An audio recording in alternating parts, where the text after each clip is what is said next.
You know, one thing I've noticed ever since getting the Odin 3 is just how much I'm starting to play PC games on Android now.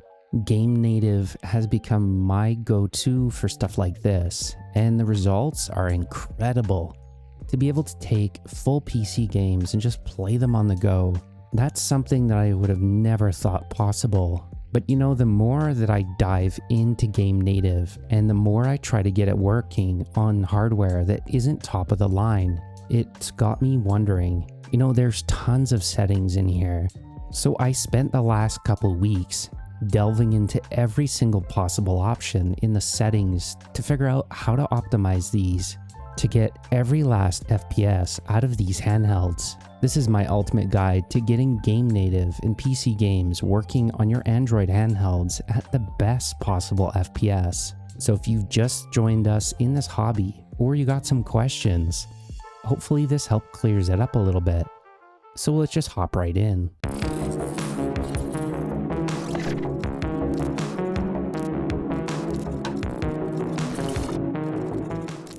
I'll leave a link down below where to get Game Native. I'm going to assume that you already know how to get this installed and signed in. Once you've signed in, there's a few things that you got to tinker with. Once you get that game up and installed, the easiest way to get your games working on Game Native is to click on the game itself, click the option button, scroll down and click Use Known Config. Game Native has kind of like a service running basically where you can submit if it worked or not, and it'll keep that config based on the hardware that you're running. This allows people to actually take that configuration file that you've made and basically get it working right out of the box. Using the known config is the easiest way to get started and absolutely the easiest way to start without tinkering. But if you want to delve a little bit further into the performance, click on Edit Container up at the top. There's a lot put into this, and it took me weeks to go through this all just to figure out what every single one of these options mean. The first option that you see when you open this up is the container variant. I had no idea what these were. There's only 2 of them, but default it goes to Bionic. The best way to think of this is it's Android versus Linux. Bionic is the native Android way. Bionic is the library Google built specifically for Android. In Game Native, Bionic versions are heavily optimized to talk directly to your phone's hardware. So what does that mean if I use Bionic?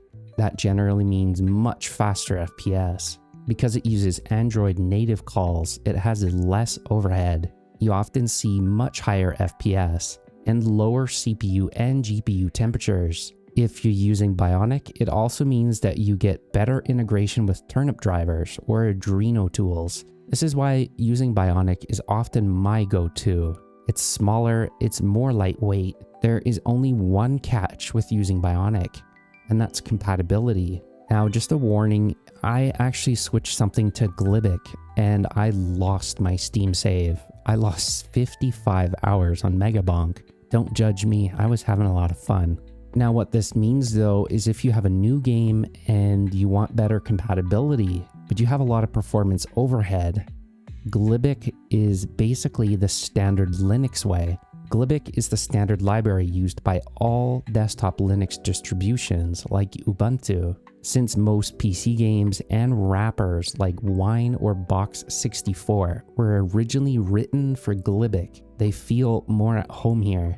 If a game doesn't run on Bionic, there's a good chance it would run on Glibc. Compatibility is far superior. Performance is generally slower on Glibc. It acts kind of like an extra layer of translation, which adds quite a lot of overhead.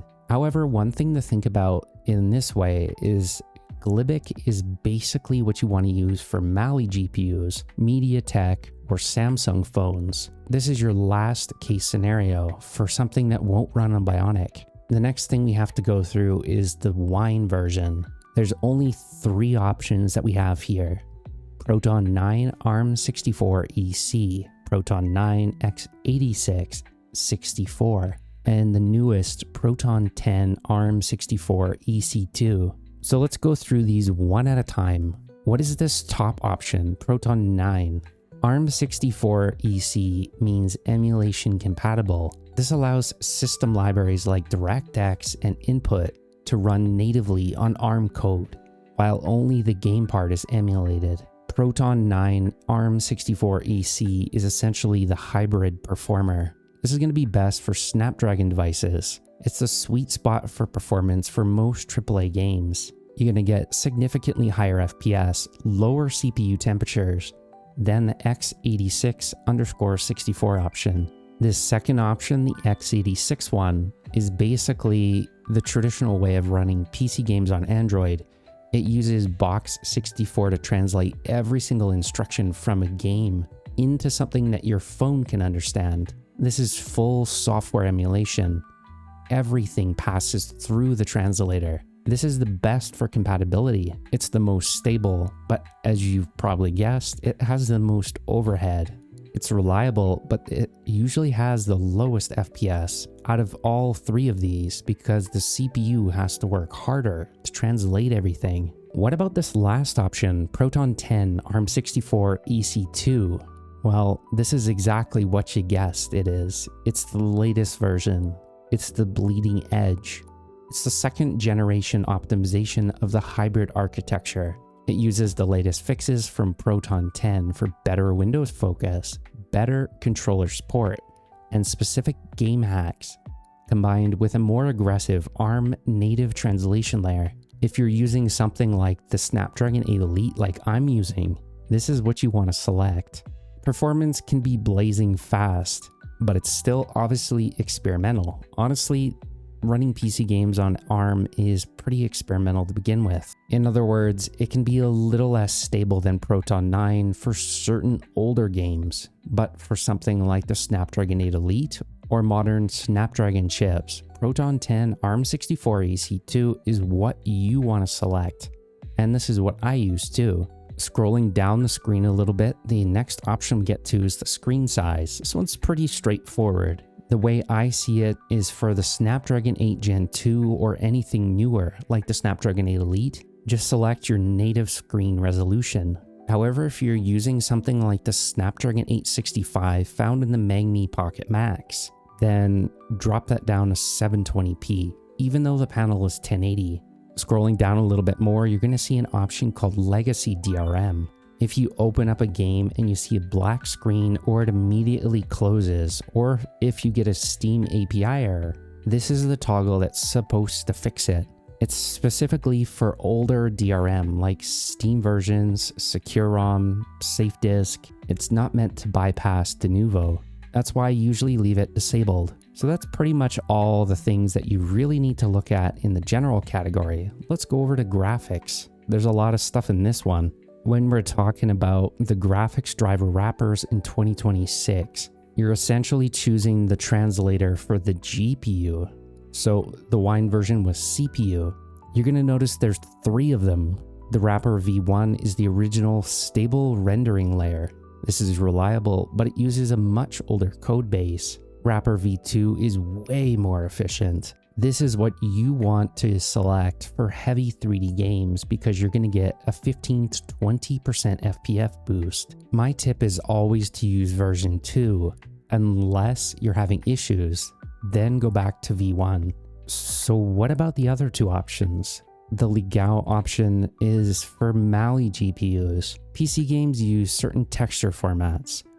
Most Mali GPUs found in Dimensity and Samsung chips cannot read them natively. This is the only reason many DirectX 11 games can run on Mali devices without immediately crashing to a black screen. If you're using the Anbernic RG406V or any Mali-based handheld or phone, this is your gold standard. The last option, the Legacy option, this is for really old hardware. If you're using an older version of Android like 11 or 12, try the Legacy version. For my Snapdragon 8 Elite, I'm going to use the wrapper V2. The graphics driver version is where a lot of the optimization comes into effect, and you're going to notice a huge list of different options. Some people might feel a little overwhelmed. I'm going to narrow this down a little bit. At the very top is the driver that came with your phone's Android OS. The system driver is stable for things like YouTube, but it's terrible at PC emulation. It doesn't have Vulkan extensions. This can often lead to immediate crashes or missing texture bugs. The next options we have available are Qualcomm's drivers directly. Qualcomm drivers are extracted from newer devices. You get standard Qualcomm drivers, which are actually really decent, and you get some that are optimized for certain hardware, like the 8 Elite Gen 5. You're also going to notice a ton of turnip drivers.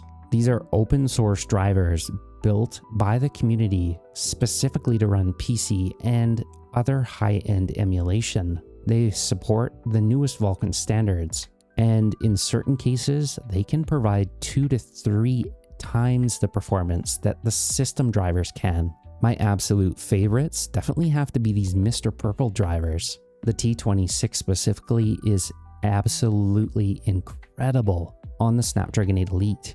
Mr. Purple drivers are famous for fixing color accuracy and lighting glitches, and they also have optimization tweaks built for newer chips. There's also a few other modders like Kimchi that have made some other drivers too.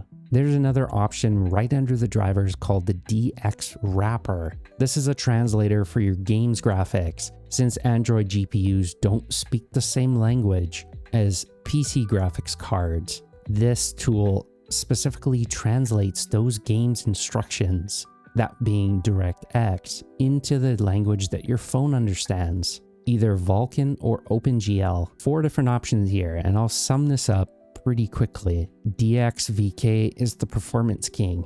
It translates DirectX 9, 10, and 11 into Vulkan. Vulkan is much faster on mobile chips than OpenGL. DXVK is going to be your highest FPS and your smoothest frame rate times. Always try this option first for any game made between 2005 to basically today. This is your option that you want to use. VKD3D is your DirectX 12 bridge. It translates DirectX 12 into Vulkan. Modern AAA games like Elden Ring or Resident Evil require DirectX 12. Without this option, these games simply just won't launch. The issue being that this is much heavier than DXVK. You're going to see significant drops in FPS. Your handheld or phone is going to run way hotter. So only use this option for DirectX 12 titles. So what about this top option, Wine D3D?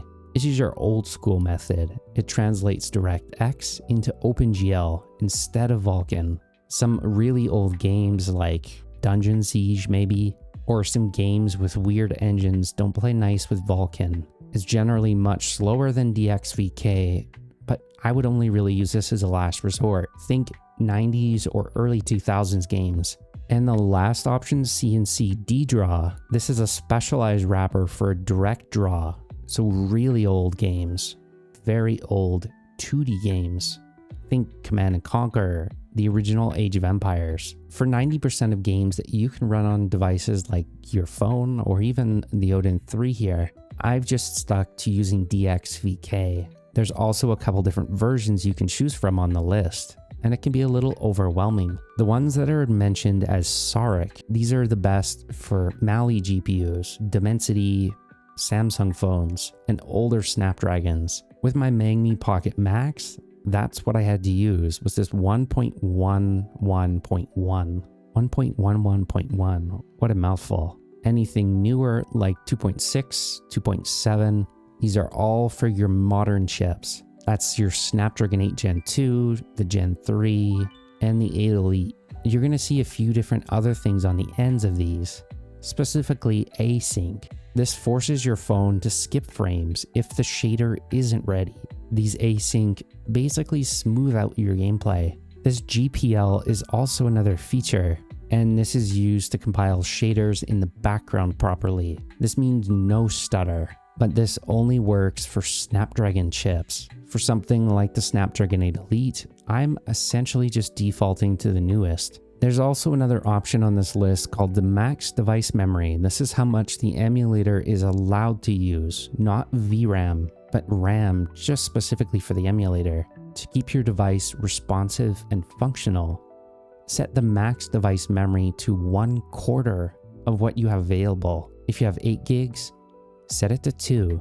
If you have 16, 4 gigabytes. There's also an option called Adrenotools. Adrenotools allows the app to bypass the system driver and inject a custom one into the game's memory. Without a non-rooted device, people wouldn't be able to use custom drivers if it wasn't for this specific option. You're essentially telling the emulator, nah, use the turnip library, force that turnip driver into my GPU. I don't want to use the default system one. Just always leave this checked. Only turn that off if you're using the system driver or you're on a MediaTek device. Here's something that I was really confused about. It took me a while to kind of find out something about this and to see how it affected games. This present mode, it's not how you're presenting something.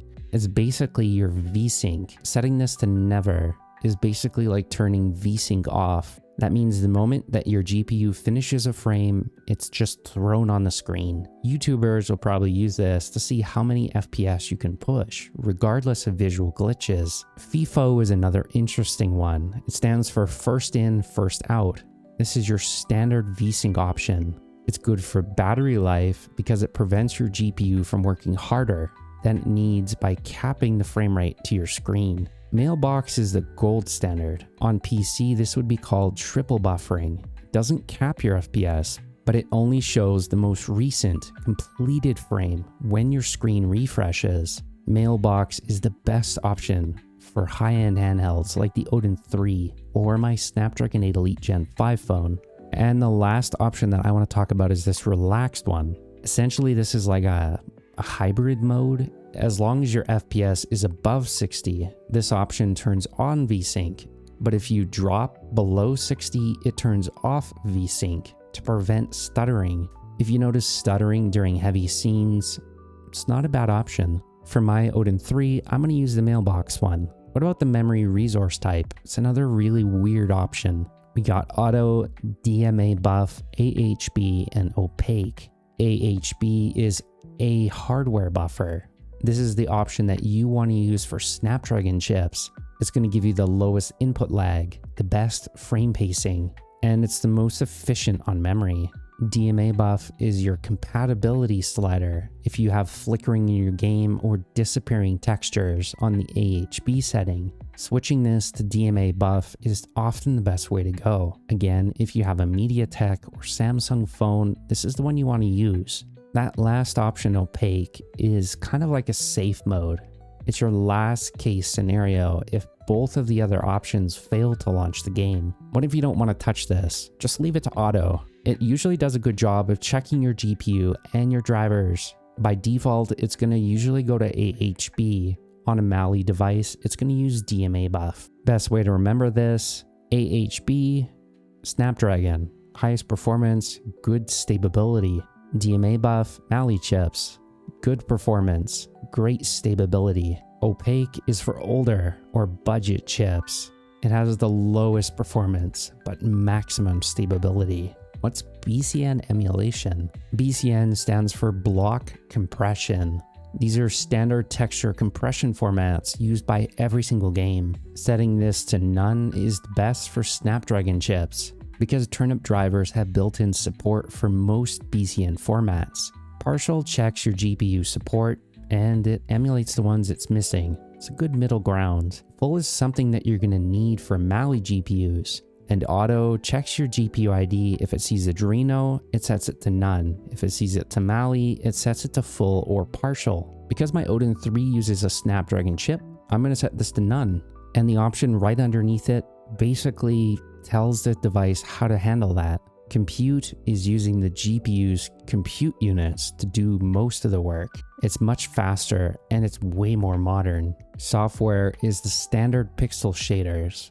It's much slower, but it works on chips that don't support Vulkan compute. If you're downscaling your screen's resolution on an older device like the Magmi Pocket Max that I just reviewed, set this to CAS. Then bump that sharpness up to about 40%. I also like to leave the denoise at max.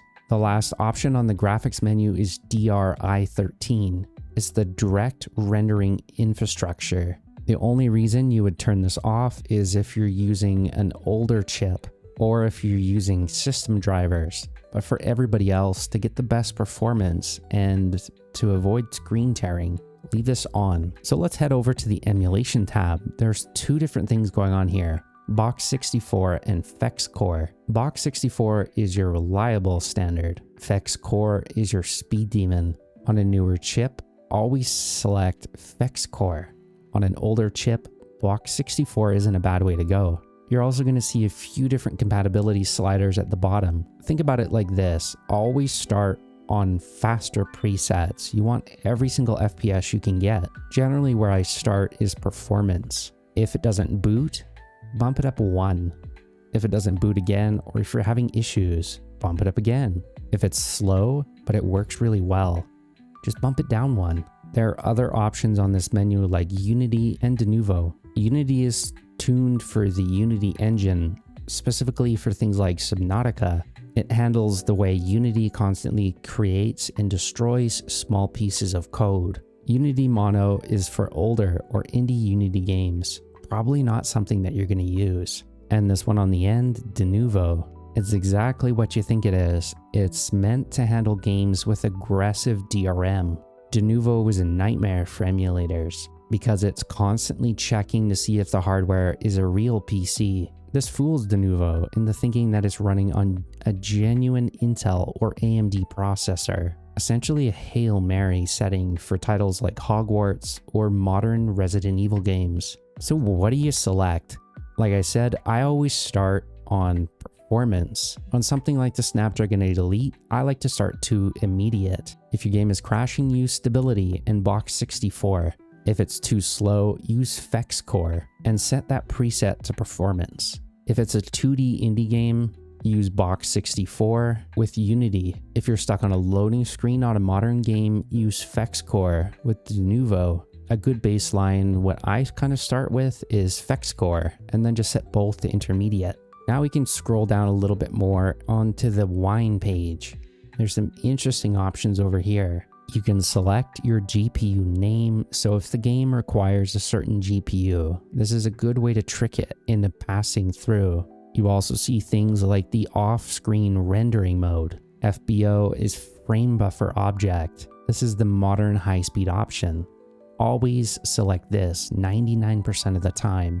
I don't really see a use case for back buffer. Video memory size, again, set this to 1/4 your total unit's RAM. Since my Odin has 16 gigabytes, I'm going to set this to 4 gigabytes. If you had 8, set it to 2, and so on. There's really no good use case of going over 4 gigabytes unless your unit has a lot of RAM. Even my modern flagship phone with the Snapdragon 8 Elite Gen 5 that I just reviewed, I wouldn't set that even above 4 gigs. The only other option on this page that might be disabled is the CSMT, which is Command Stream Multithreading. This allows Wine to process graphic commands on a separate CPU thread from the game's main logic on modern multi-core handhelds, so anything like the Snapdragon 8 Elite or even the Gen 2, always turn this on. The only rare case where you'd shut this off is with super old games, stuff that didn't play well with multi-core CPUs. And trust me, we've been using multi-core CPUs for a long time. You really don't need to turn this off. However, there are some really detailed compatibility things that you can change in the environments page. Let's go down a few of them. The first option is the Mesa shader cache max size. I had to say that a few times, but wow. The Mesa shader cache max size. Now I can say it. If you have 16 gigabytes or even 12 gigabytes of RAM, you can bump this up to 1 gigabyte. If you have 16 gigabytes, you could even bump this up to 4 gigabytes if you followed that 1/4 rule for the memory and the VRAM that I mentioned earlier. There's another present mode option here. It's going to default to mailbox, and it's exactly what I mentioned earlier. It's going to target how the Vulkan driver handles frame delivery. Again, mailbox is the best for high-end handhelds, smooth with no tearing. FIFO is first in, first out. It's for locked 60 FPS games. It's your best for good battery life. For mine, I'm going to use Mailbox. The only other option that I generally recommend changing on here is the DXVK frame rate. If your handheld is powerful enough, you can definitely go over 60 FPS. On my Odin 3 for indies, I set this to 120. If you want a good mix of battery life, go for 90. If you're playing a heavier 3D indie game like Deep Rock Galactic Survivor, leave it at 60, even on a Snapdragon 8 Elite. For something like Coffee Talk, 90 is a really good balance. For Megabonk, 90 is also a really good balance. If you only have a 60Hz panel, just leave it to 60. For Deep Rock Galactic Survivor, in my case, I'm going to set it to 60. And the last page is the advanced page. Startup selection is how much you want Windows services to start up. Normal is going to load all the services. That includes networking, print spoolers. Essential is what I would start at. This is only going to use the bare minimum. DirectX, sound, and input. It's good for DRM-free games or just standalone games. It's the best for performance too. This is going to save you a little bit more RAM when you're playing games. So what about the processor Affinity? The trick is knowing which cores are your prime cores and unchecking 2 of the little cores or your efficiency cores. Here's your cheat sheet. For something like the Snapdragon 865, you're going to probably want to leave as many enabled as possible. For the Snapdragon 8 Elite, they're all pretty high performing cores. So I generally just leave 1 unchecked. If you're not sure, just uncheck CPU 0. 32-bit apps are a little different. These are classic games made pre-2010. 32-bit apps, like the original Oblivion, maybe from GOG. If that's crashing or running too fast, uncheck all but 4 cores. The bad news is, the Snapdragon 8 Gen 3 and the 8 Elite have removed the native 32-bit support at the hardware level. This means that 32-bit games are 100% emulated and very heavy. Keeping them on your prime cores are mandatory for playable frame rates. Again, if you're unsure about your CPU's hardware architecture, just uncheck CPU 0 and leave only 4 enabled on 32-bit apps.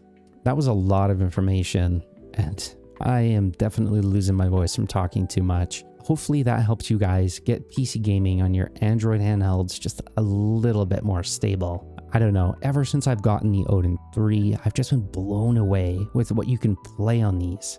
This is why I recommend people often pick up higher end SKUs if you're wanting to play PC games, because you can really only play these well on internal storage. The latest update allowed us to play games on your SD card, but it's really not like what you'd expect. Small ones like Coffee Talk run so much better on the handheld storage. But I want to know from you guys, what have you been playing on Android lately? Any fun PC games? Hopefully this video helped you just a little bit. As always, thanks for hanging out. I'll catch you in the next one.